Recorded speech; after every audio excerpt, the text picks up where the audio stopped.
தமிழகமெங்கும் கிளைகள் கொண்ட அண்ணமால் institute of hotel management and hospital management படிப்பில் சேர்வதற்கான அட்மிஷன் நடைபெறுகிறது.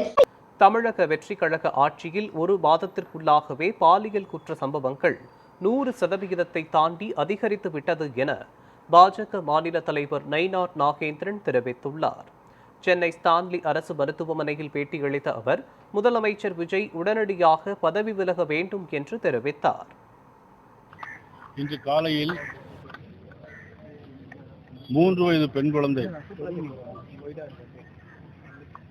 பச்சிளம் குழந்தையை பாதகமான முறையில்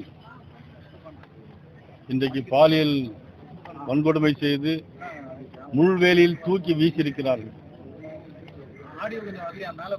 தமிழக வெற்றி கழக ஆட்சி 125% பாலியல் குற்றங்கள் அதிகம் அவருடைய ஆட்சியில், திமுக ஆட்சியில்.